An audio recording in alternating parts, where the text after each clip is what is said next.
सारे मंदिरों में झूठ बोलोगे चल जाएगा, तीरथ में झूठ बोलोगे चल जाएगा, पर शंकर जी के मंदिर के ओटले पर भी बैठकर अगर तुमने झूठ बोल लिया तो जीवन नरक जैसा निकलता है।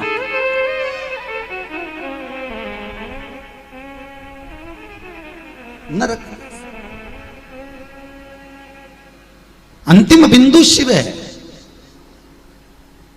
शंकर के मंदिर के बाहर, शिव जी के मंदिर के होटले पर, शंकर जी के मंदिर की चौखट पर, शिव के दरवाजे पर अगर एक बार झूठ निकल गया तो जीवन नरक जैसा निकलता है मनुष्य का। आखिरी में जो व्यक्ति जो भोगता है ना, पलंग पर पड़ा है, 4 बार गीता जी सुना दी, 2 बार गोबर लीप के सुला दिया, फिर जिंदा हो गया, फिर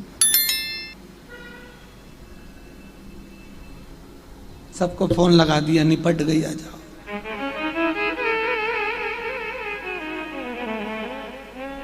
आई तो मालूम पड़ा अभी सांस चल रही है, 1.5 साल और निकाल दिया, फिर से गया।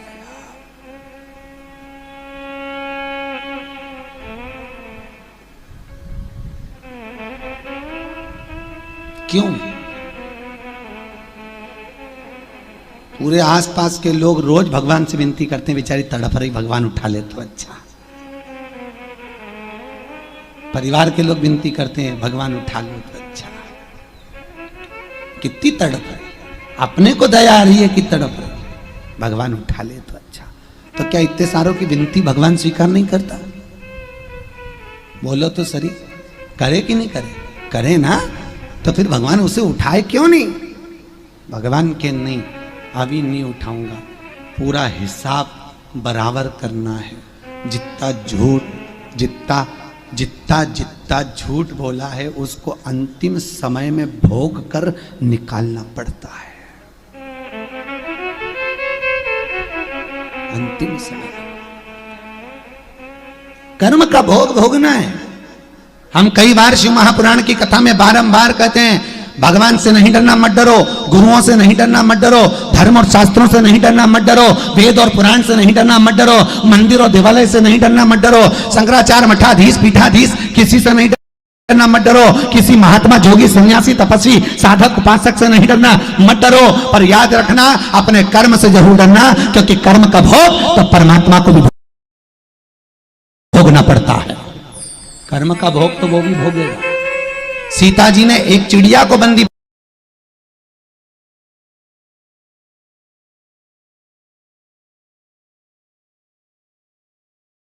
बनाया तो उनको लंका की कैद में जाना पड़ा। भोग तो भोगा, कर्म का भोग भोग।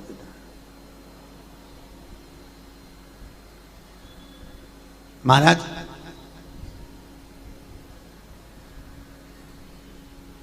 एक राजा के लड़के की शादी हुई, बहू आ गई। एक दिन बहू राजकुमार की तलवार देख रही थी और उसने म्यान को देखा, म्यान बड़ी सुंदर है, इतनी सुंदर म्यान को देखा, मन में आया कितनी सुंदर म्यान है, और म्यान को घुमाते घुमाते उसके मन में आया इसकी तलवार कितनी सुंदर होगी। जो तलवार हेड़ी, इतनी चमक थी तलवार में, तलवार छूट गई। छूटते से राजकुमार जहां सो रहा था उसके गले पर पड़ गई और राजकुमार मर गया। उस रानी के मन में आया मेरे हाथ से मेरा पति मर गया, अब मेरा पति अगर मर गया है, राजा को मालूम पड़ेगा, फांसी की सजा देगा, क्या करूं मैं? उसको ज्ञात आया, रोज सुबह के समय पर मेरे गांव का एक पंडित पूजन करने वाला सुबह सवेरे तुलसी लेने आता है बगीचे में, अपने पति के शरीर को खींच कर ले जाकर तुलसी के क्यारे के पीछे पटक देती है। पंडित आएगा, इल्जाम लगा दूंगी किसने करा, अगर मेरे ऊपर आ गया तो मुझे मरना पड़ेगा। रानी ने ले जाकर उस बॉडी को, शव को ले जाकर तुलसी के क्यारे के पीछे डाल दी। तुलसी के क्यारे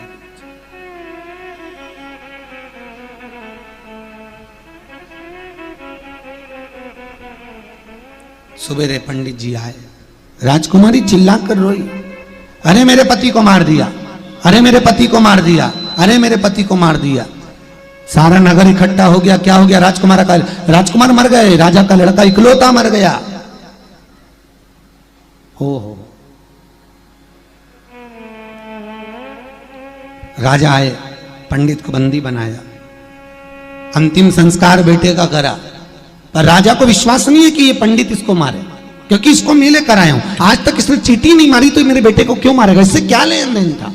पर सारे सबूत उस पंडित के खिलाफ में थे। आखिरी में राजा ने सिंहासन पर बैठकर निर्णय तो देना था और निर्णय दे दिया। एक काम करो, इस पंडित ने जिस हाथ से मेरे बेटे को मारा है उसी हाथ को काट दिया जाए। राजा ने पंडित का हाथ कटवा दिया।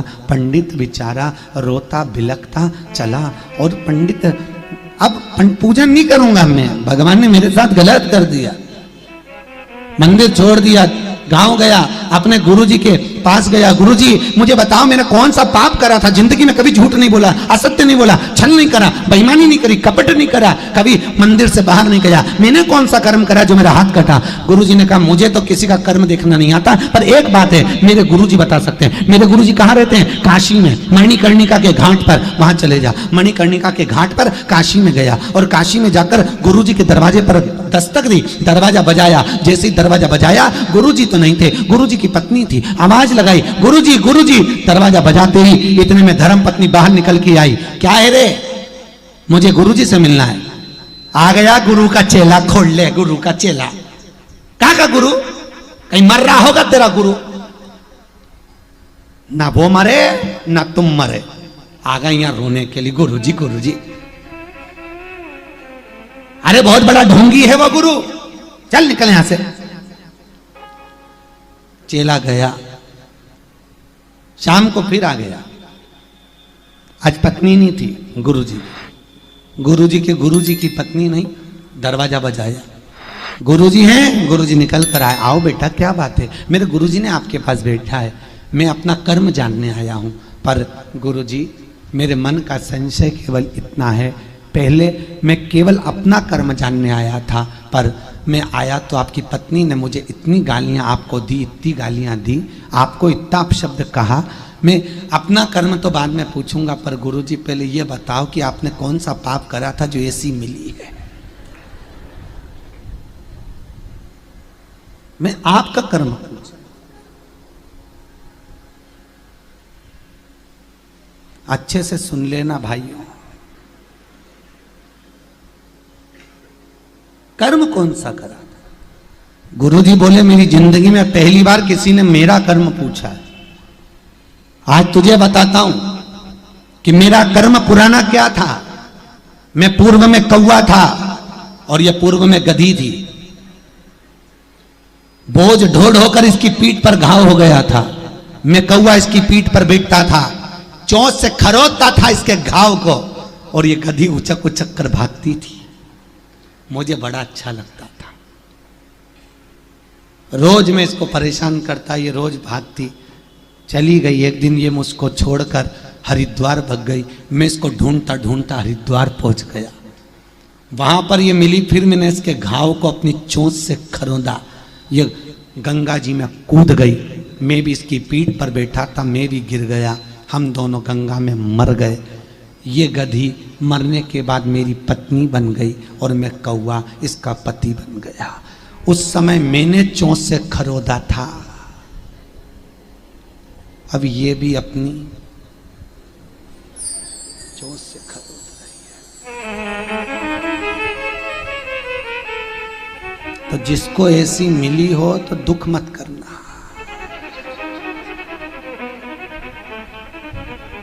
समझ लेना।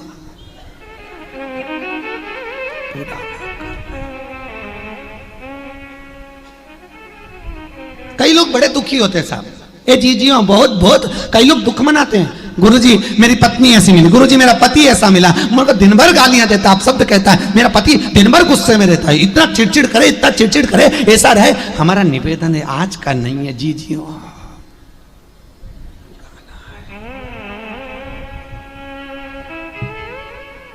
तो मर जाए क्या? हमने कहा अभी मर जाएगी, फिर जन्म मिलेगा, फिर यही मिलेगा, यही भेरू सिंह, इसलिए अब की बार अच्छे से इसको निभा लो, फिर देखा जाएगा। गुरुजी आपका कर्म पूछा, मेरा कर्म बताओ। मैंने कभी झूठ नहीं बोला, छल नहीं करा, बेईमानी नहीं करी, प्रपंच नहीं करा, मैंने कभी अपशब्द नहीं कहा, मैं कभी भगवान को छोड़कर कहीं नहीं गया, इसके बाद मेरा हाथ क्यों कटा? गुरुजी ने कहा, सुन, पूर्व समय में तूने एक निर्णय लिया था, तू ब्राह्मण था, संत था, गुरु था, तूने एक शपथ ली थी, जिंदगी में कभी झूठ नहीं बोलेगा, सत्यमय जीवन जिएगा। आश्रम में बैठा था, बगीचे में, जंगल में बैठकर तप कर रहा था। एक कसाई गाय काटने गया और गाय हाथ से छूट गई, भाग गई। गाय भागी, वो कसाई तेरे पास आकर पूछ लिया, तूने कहीं गाय देखी है? तूने सत्य बोलने का नियम लिया था, इशारा कर दिया, गाय उधर गई है। और कसाई गया, गाय को पकड़ा, काट दिया। जिस कसाई ने गाय को काटा था वही गाय बहू बनी, जिस कसाई ने काटा था वो राजकुमार बना, और तू वही विद्वान संत पंडित, तेरे ऊपर इल्जाम लगा, जिस हाथ से तूने इशारा करा था वही तेरा हाथ कटा, वही हाथ कट गया। अब आपका क्या विचार है?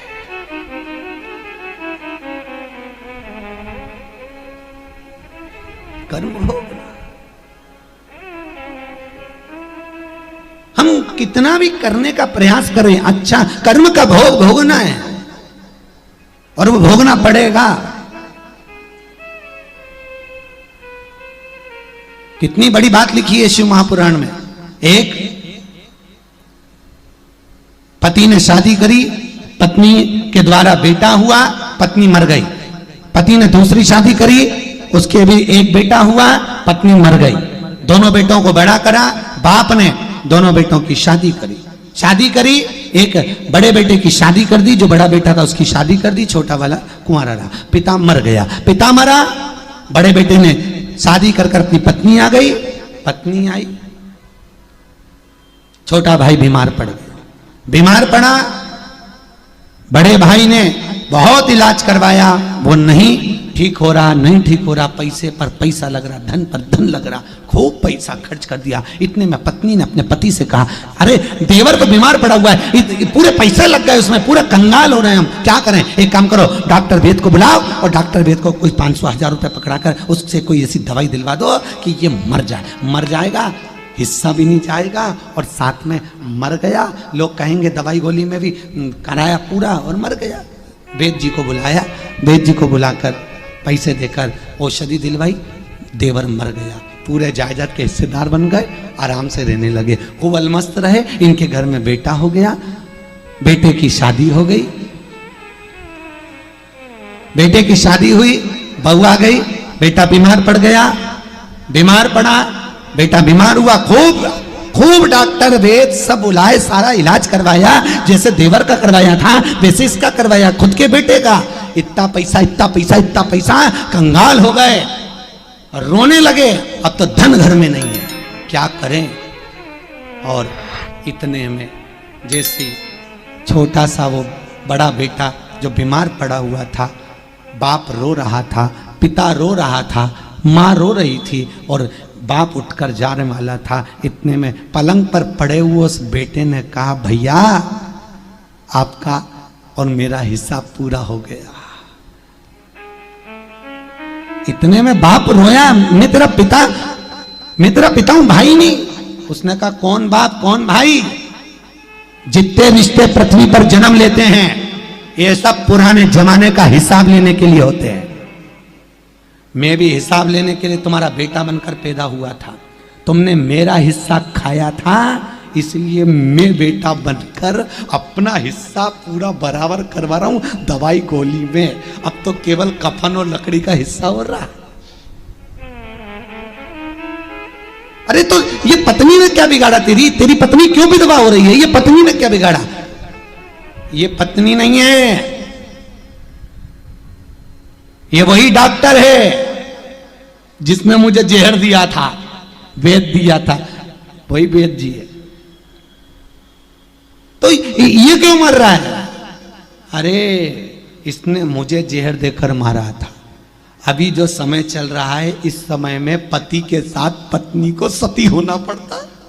ये मेरी पत्नी बनकर आया है, इसलिए इसको मैं लेकर जाऊंगा मेरे साथ सती कराकर। हिसाब तो पूरा।